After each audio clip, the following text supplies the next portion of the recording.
just say to you that I am going to call a press conference next week with the board, because there are many technical questions that you might want to be asking that is completely in the domain of the board.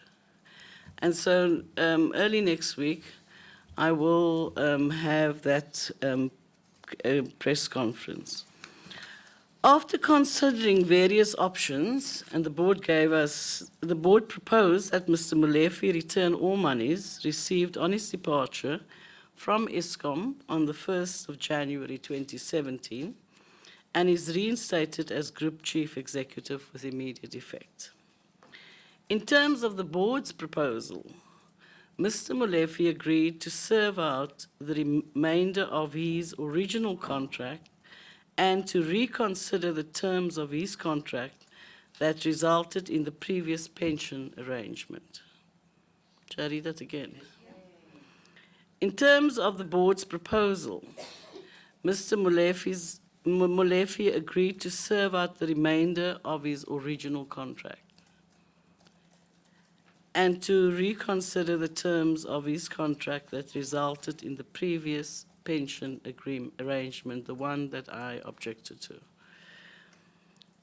I believe the board's proposal ultimately presents a significantly better value proposition to the South African fiscus than the previous pension proposal. I informed the board I was satisfied with its reevaluation process and recognized the merit in its proposal on the proviso of its legality. However, the matter has raised an important broader issue relating to state-owned companies. And I've asked my department to work with the state-owned companies to ensure that the pension packages negotiated with executives at state-owned companies are in line with the cabinet-approved remuneration standards that is part of the SOC reform process. In a related development, the board has also briefed me on the status of the investigation into allegations of impropriety regarding Eskom's interim CE, Machela Koko. The board appointed a firm of attorneys to conduct the probe independently. The appointed firm has requested more time to complete its work. The board is of the view that this extra time should be granted. In the interest of the process, the interim group chief executive has decided to take leave until the investigation is finalized by mid-June.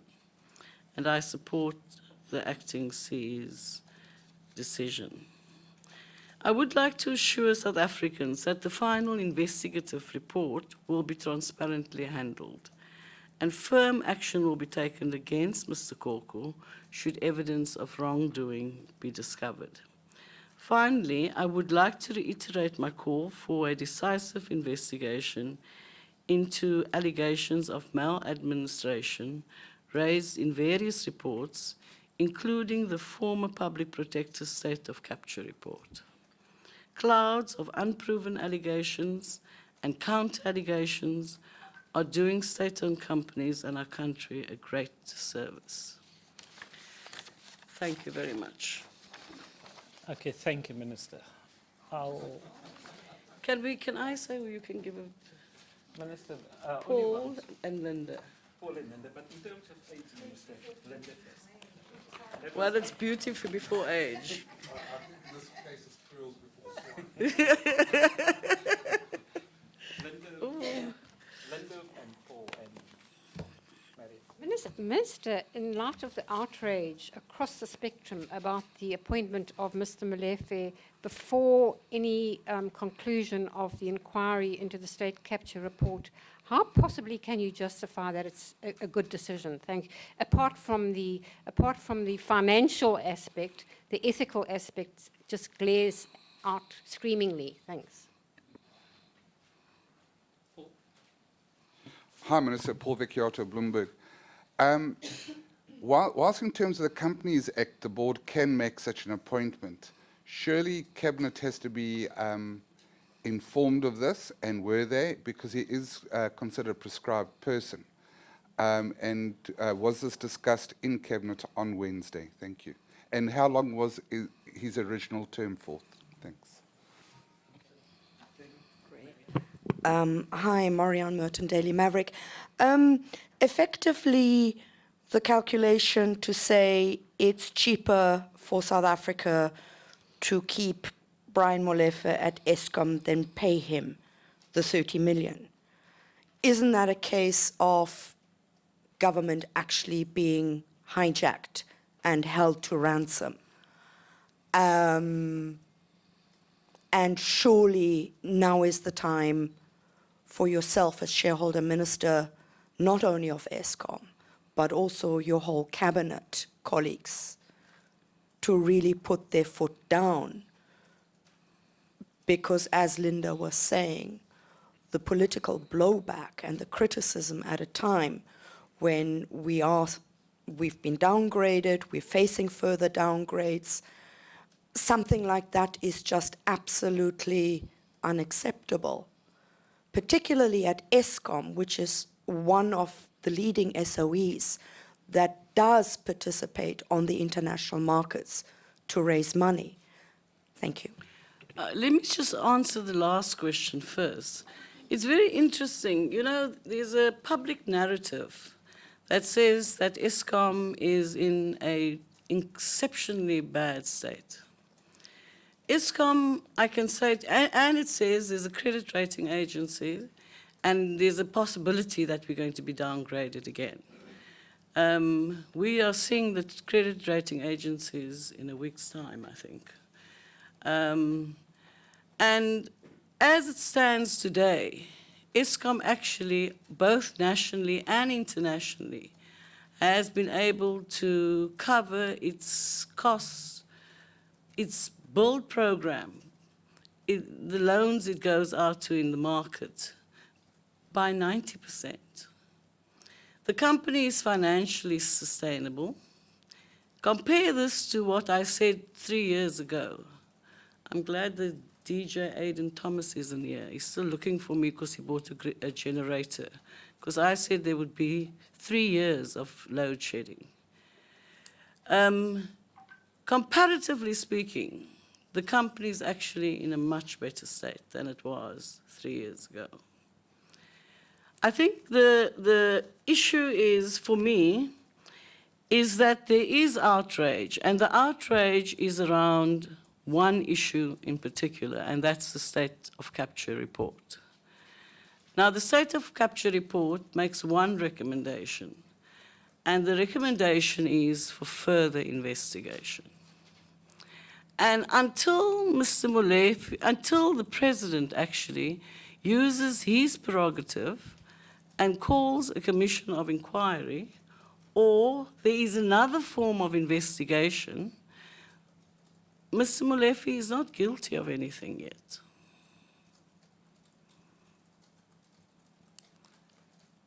And so for me, I think that's the outrage that there's been in the public space. That he has been accused of having been captured, and so he therefore can't go back to Eskom. And that it's an ethical outcry that's happened. But the man hasn't been found guilty yet. He must be seen as innocent until he's proven guilty. And I've said this on a number of platforms. I think if there is some form of investigation, and I know the prerogative for a commission of inquiry rests with the President, I mean, there will be this, is he guilty or isn't he guilty? Mr. Molefe's contract is still 2.5 years. It's still to go. It's a 5-year contract, I think, Paul.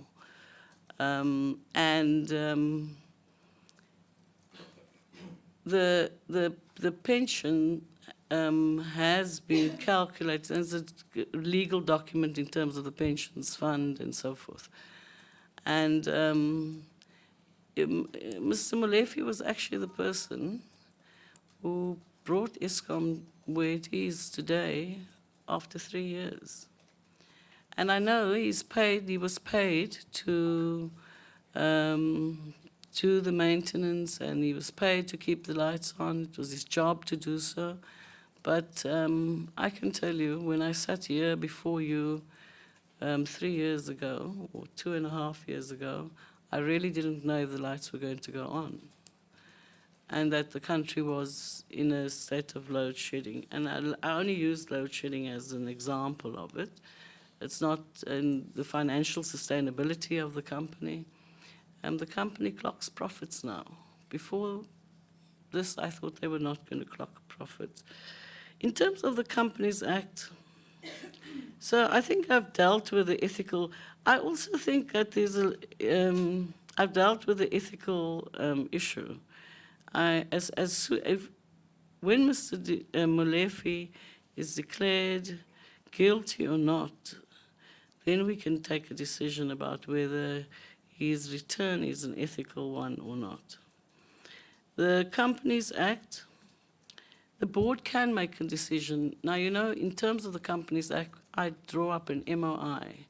And our MOI, under the previous MOI that existed from 2008 until 2015, it's a 5-year MOI, and that's the agreement from the Companies Act between the shareholder and the board.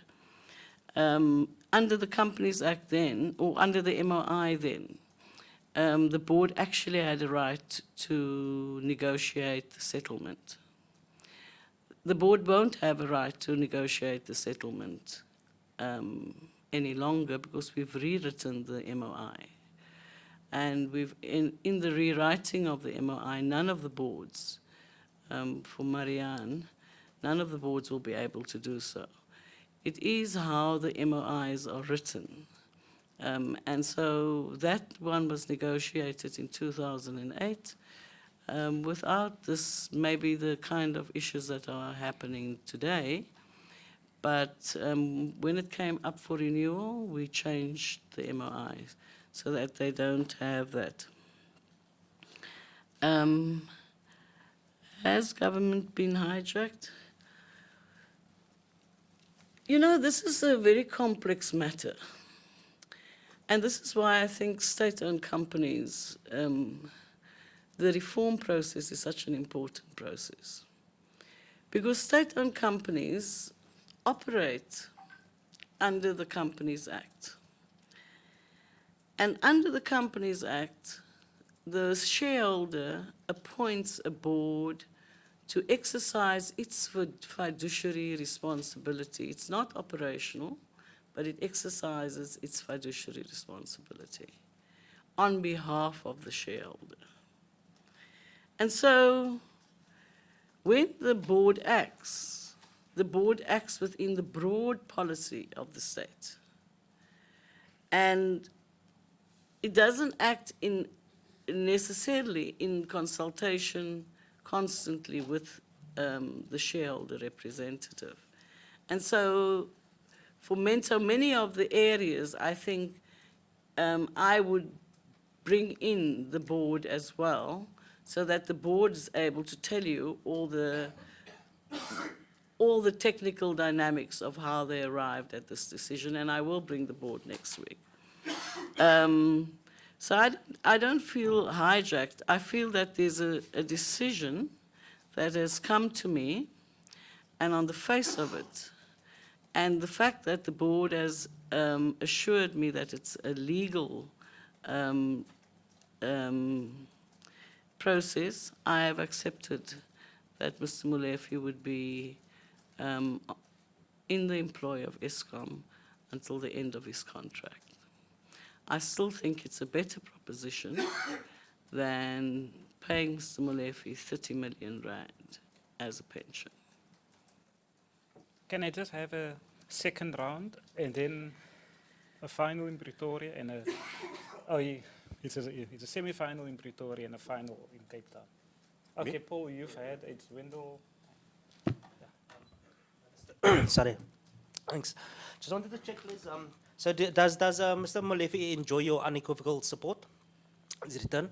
Just a second question with regards to the ratings agencies. If you can just provide some clarity, are you saying that you are confident, given the brouhaha and the allegations, all of that, that the credit ratings agencies will not consider his reappointment as a factor? Are you feeling certain that you'll be able to convince them that it was the best decision to be made? And then just finally, just with regards to his reappointment, I mean, will you consider that after the end of the 2.5 years that he is no longer eligible to be sort of with his extension, that to be extended? I mean, is that something that you would consider, possibly extending it beyond the 2.5 years and final? And in this 2.5 years, is he eligible for any bonus payments? Thank you.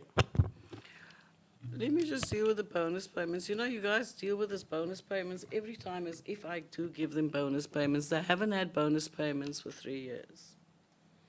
They have what is called short-term and long-term incentives that they invest in within the company. And it's a repeated point that you make when you say, and they get these huge bonuses. They haven't had a bonus under my watch. They've had, last year, they've had a 4.2% across the board increase as just a under CPI -2, I think, or -2. So they don't get a bonus. I'm not sure if I'll be here in 2.5 years' time. I can't say to you that the board makes a decision on whether or not Mr. Molefe or anybody is employed, and they bring they bring 3 proposals to me, and if I'm here, then I think that by that will be the end of 2019, so I won't be making that decision, I suspect. But I'm not aware of it. And I'm not sure what if Mr. Molefe has been everything has, you know, there's been an investigation and he's been cleared. I can't make a prediction like that whether he'll remain or not. I still don't know what the credit rating agencies will say, and all we can do as Team South Africa is to put our best foot forward for the credit rating agencies. I do know that on the strength of their financial sustainability, that the credit rating agencies will not be able to fault them. I think Eskom, for the first time, has actually been able to even run its company with a 2.2 tariff increase. Eskom has given me an assurance within the 5 years that they will reduce their guarantee reliance by almost 100 billion. Now, those are matters that I think are matters that can't be scoffed at. They show a company that is actually quite resilient in a period where the economy of the global economy and the South African economy is quite stagnant, actually. Including the fact that electricity usage and electricity demand is much lower than it's been before. So I think the company itself is actually quite sustainable. And I believe in terms of those issues, I've hoped that dealing with the issue of the interim CE would show that, you know, the cries from the public are important. Even though Mr. Cork has not been found guilty by the report, by the investigation, I feel he's done well to willingly step down. But there's not an investigation going on at the moment. But the investigation is not conclusive, Linda. I mean, I was named in the investigation, remember? So, you know, I mean, the same thing applies to me. And I really think that people must be found. I think the outrage we have sometimes is very personal. I mean, I know that when I saw the 30 million, I thought even after all these years of me working, I'll never get 30 million rand. It becomes, it's personal to, it's a personal feeling that I had around the 30 million rand. And I really want to take the personal out of it and try and be as objective as possible. Okay. Support, sorry, the support question. You said he does enjoy support. Unequivocal. Well, I mean, you know, I can't give anybody unequivocal support. I say, you come back, you do your job. When you prove your job well done, then I give you my support. And unequivocal, I'm not sure if I ever give unequivocal anything. Okay, Hi, I Minister. just want these two hands and then Inami Pretoria and then a There's final. hand here as Yes, well. Minister. Shane's been on for a... But you pointed at Two me. hands quite- here. What? It's geographic. That's the final. I have one question, Minister. Yeah. The ANC issued a statement which seems to be in stark contrast to your statement that you've just delivered now. They described this decision as unfortunate, I think reckless and insensitive. Is there any reason why you see this differently to the party that deployed you? And clarity, after 2.5 years, are you saying that Brian will be entitled to 30 million once he concludes his contract? It's just clarity, Minister. I think I might be a little bit. Please, can you assist me with that? He must, in 2.5 years, he'll get the pension that he gets for 5 years employment. No. Remember, I've declined the 30 million. And so he must get a pension that is market related to the 5 years that he is. I don't know what it will be. Sorry, I'm not an actual. Oh, actually, it was. This is done in terms of the pension fund, the National Pension Fund. And that's how they arrived at the 30 million. Okay, can I? The pension fund, it's governed by the Pension Fund Act, and then every company has its own pension fund, and Eskom has its own pension fund. So the Act governs the pension, and that's how the calculations have been done. SABC. Sorry, okay. Can we just have SABC? Manelisa? Yes, I don't want to know. Let me just answer him. I don't want to preempt a meeting that the ANC is going to call me to. So I prefer not to answer the question. Okay. Minister, Manelis from the SAPC. Minister, unless I misunderstood you, it does look like you don't understand where this outrage comes from. But if I can just very quickly take you back that, by the way, Mr. Molefe, when he resigned, after he publicly cried, of course, in a press conference, he said that he was going to clear his name. And our understanding is that if you want to clear your name, you have to take that report of the public protector on review. And he says that he was resigning on the basis of ensuring good governance. It does look like none of that has happened. He hasn't cleared his name. I mean, I don't know whether the issue of good governance, you just throw it out of the window if it suits the government. And that is exactly precisely, maybe even the ANC statement is based on that the public perception is that, I mean, he must fall on his own sword.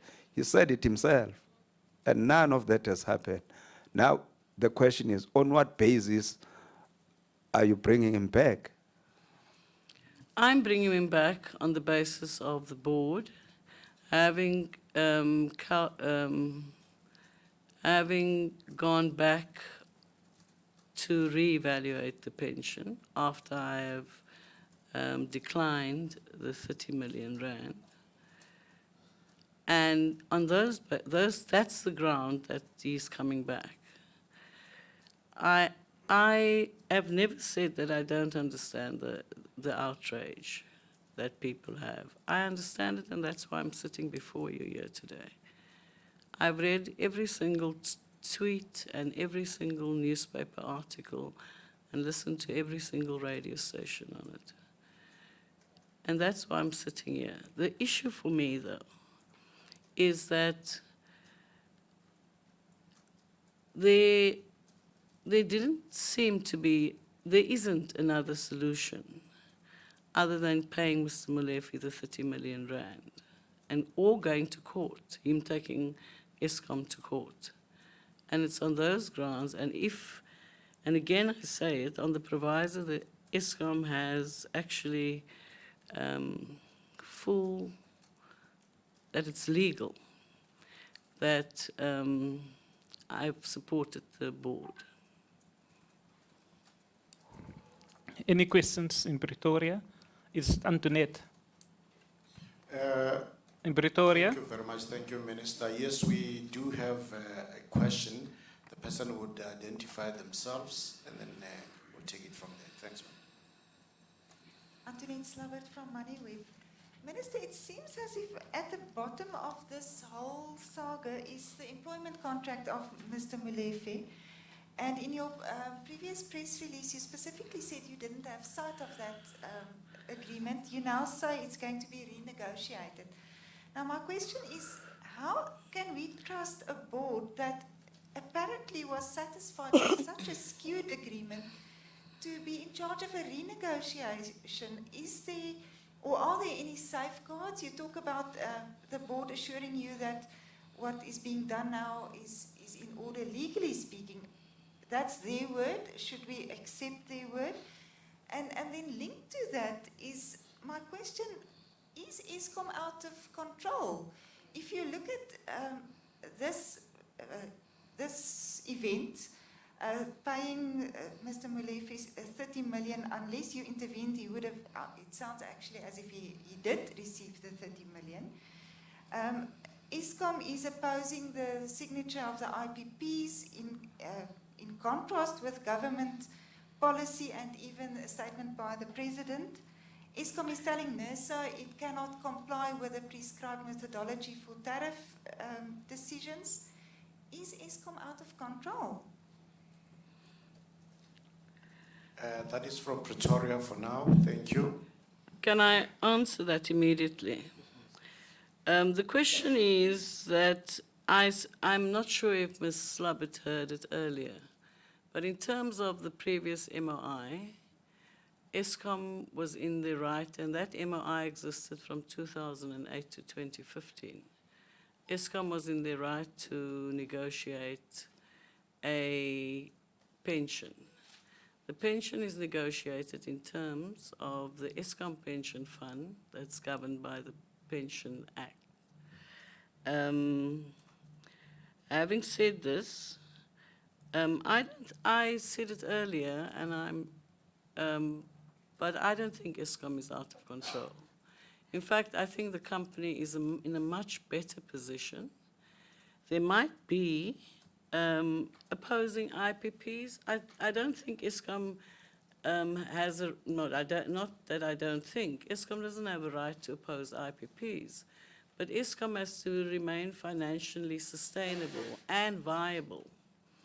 And the agreement we had with the former minister was that if we were able to pay, if Eskom was able to pay 72 cents per kilowatt on IPPs, then that would help. Because Eskom, otherwise, the 2.2% tariff increase, 50% of that would be what we have to claw back in terms of the public on IPPs alone. And so it's just trying to balance the energy mix. Eskom has signed, and I think this is also a popular view, that Eskom's not signed any IPPs. Eskom has signed up until bid window 3.5. And it now stands to sign 4.5 and 4. And so there are two, and I can't remember what the other uncontrollable issues that Eskom has that you raised. Oh, they couldn't, they had a problem with the methodology of NERSA. If there's a problem with the methodology of NERSA, they should have a right to be able to say that. But it doesn't mean that NERSA doesn't have a right to oppose it. Thank you, Minister. I just have a final round in the front here, and then we'll see. It depends on time, because I'm also conscious of time. Annika, Lou, Lama, and Rapport. You are actually under my protection. You would never have gotten and it's just geography. He couldn't see you. Thank you, Minister. Minister, when Mr. Molefe stepped down, he said he did so in the interests of good corporate governance. Do you have any concerns regarding PricewaterhouseCoopers commenting on the Together deal in Parliament? Any good governance issues plaguing Eskom's and how those, despite the sound financials, how those concerns, if any, will be explained to the ratings agencies? Thank you. Okay. Lula Mamatya, Parliament, SABC. Minister, do you have confidence in the board of Eskom, considering that you rejected the initial pension payout, and now they are coming up with this package? Do you have confidence in them that this is the right thing to do?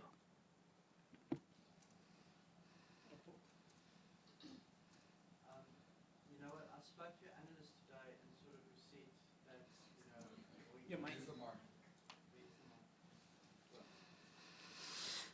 Johan Eybers from Rapport. I spoke to an analyst today who sort of said, well, he said that Mr. Molefe is Mr. Nuclear to government, you know, and that he would be the one to ensure that the nuclear program gets back on track. I mean, what's your response to that?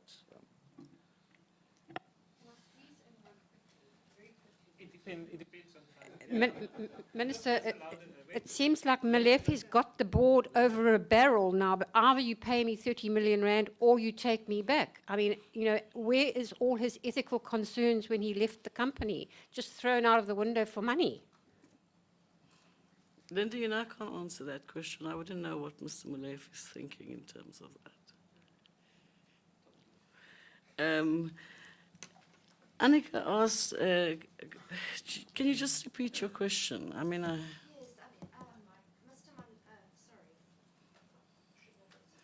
Yes, Mr. Molefe, when he stood down, said that he was doing so in the interests of good corporate governance.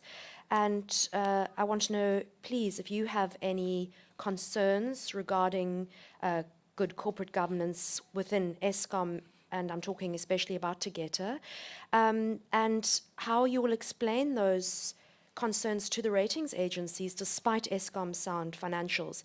And then a quick question which I didn't add, but maybe you can help me with this.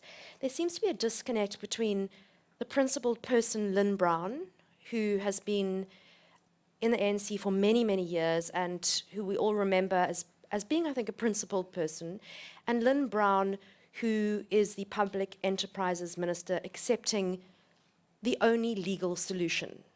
There seems to be a disconnect, and can you just clear that up for me? Thank you. I don't know, I think you have to speak to my parents.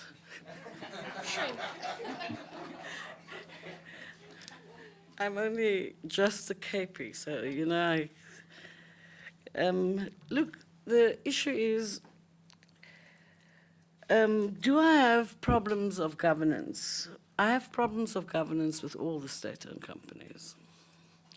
I think that we always can do better.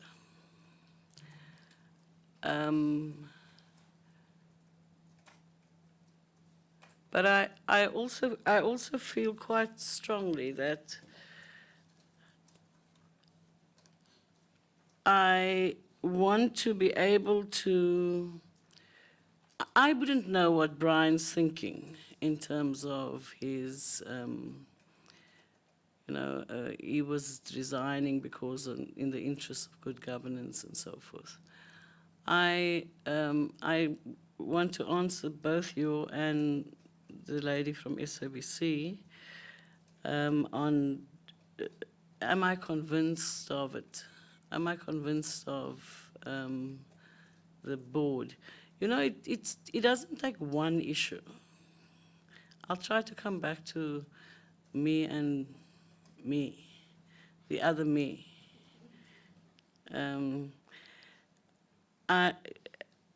It doesn't take one issue to convince me. I know what I came into when I first came into this portfolio. And I remember that the first 15th of January, there wasn't going to be money in the Eskom. So what I have today is actually a sustainable company, a financially sustainable company, a company who has re-looked. Remember when I first came into this position, they were telling me about how everything, as you know, the build program was costing 100 billion rand more, and so forth, and cost overruns and delays, etc. And 3 years later, I mean, I'm very pleased that we've actually been able to meet all the targets we've set within the 3 years that we've been here. Of course, that doesn't take away the fact that there have been delays over a long period of time. And that Ngula all 4 units of Ngula came online. The second, so it's a number of things that happens that makes you lose faith or not in a board. But I go to an AGM quite soon, an Eskom AGM, and the Eskom AGM, the preparation for the Eskom AGM, one of the things that we do have is a board evaluation.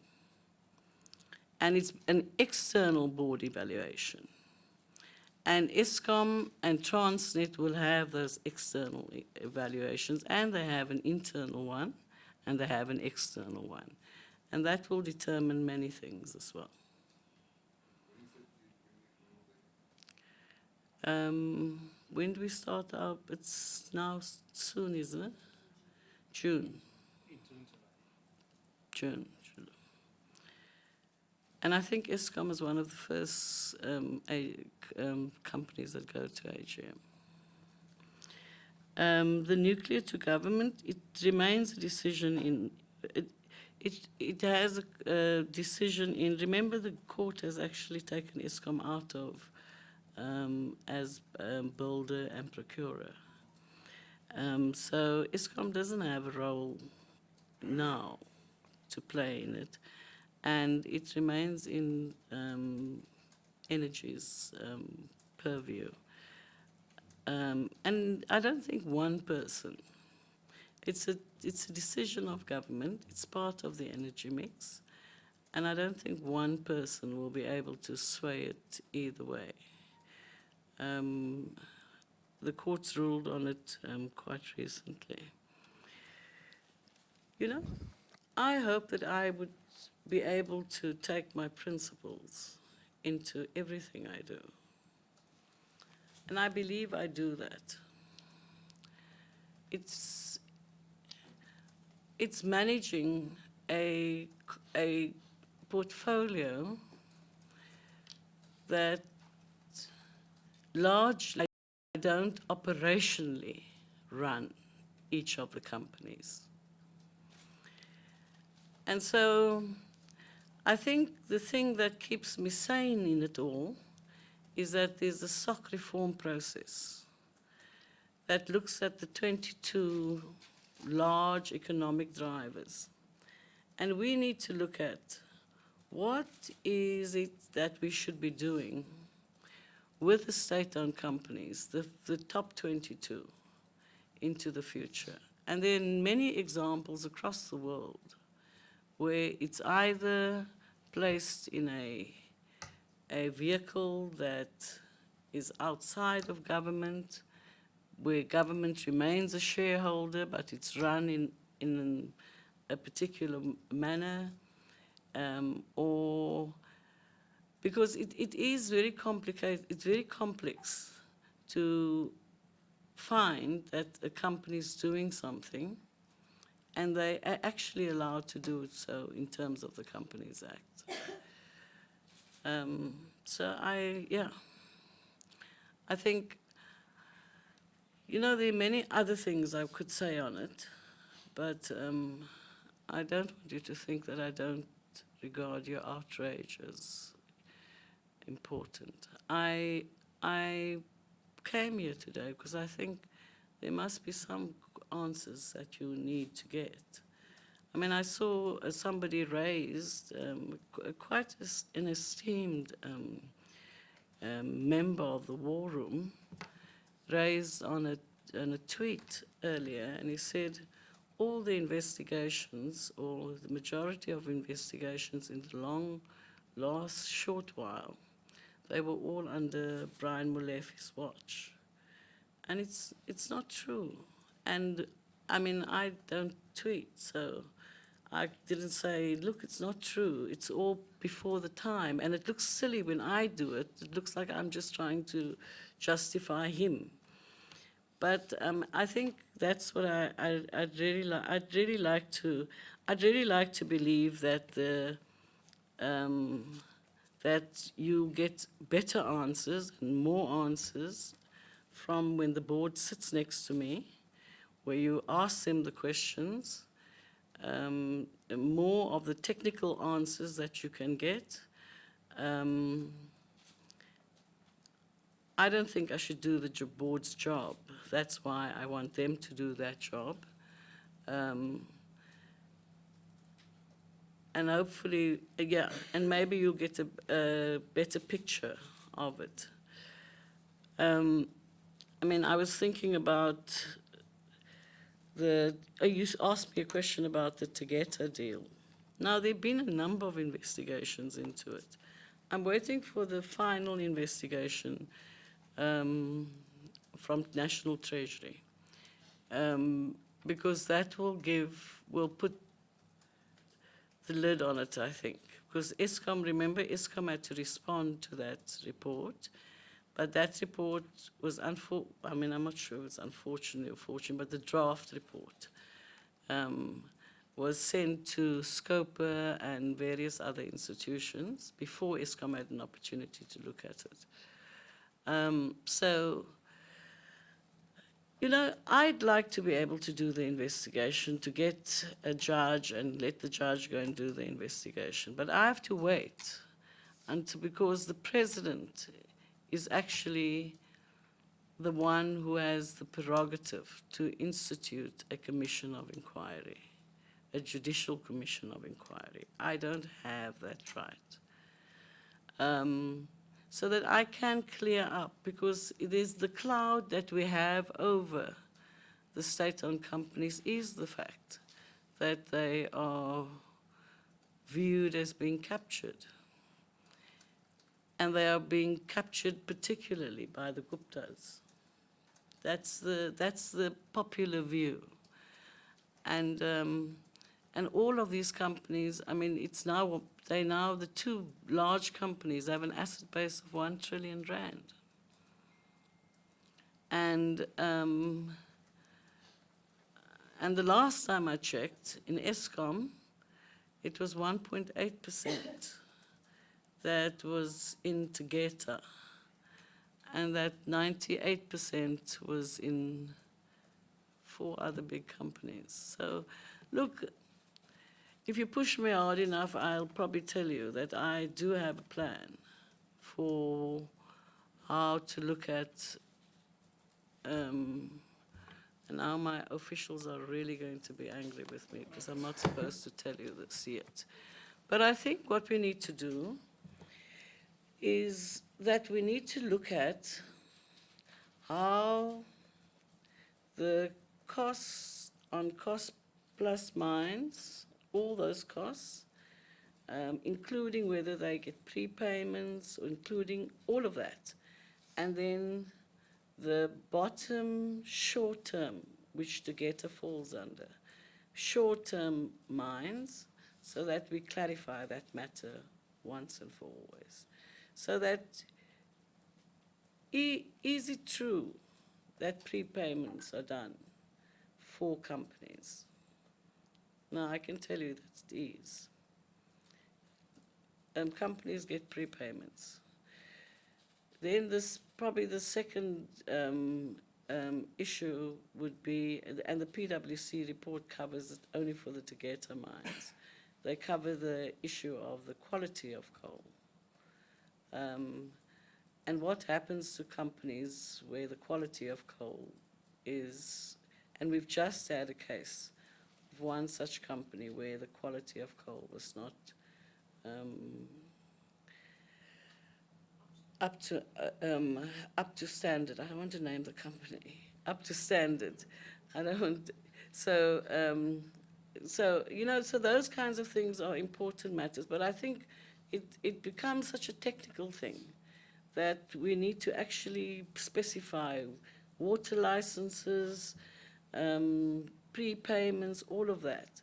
And to take out the, I mean, there'll be technicalities, but to take out some of those things. I will be asking the company, for example, who will complete the report on Mr. Koko, to present its findings to me. Normally it gives me the document. Yeah, bless you, and all of us too. And normally we do that, but I mean, I'll ask him to present to me so that I can ask them all the questions I need to. Thank you, Minister, and thank you, members of the media, and also in Pretoria. Have a good weekend. Thank you. You know, Andisiwe,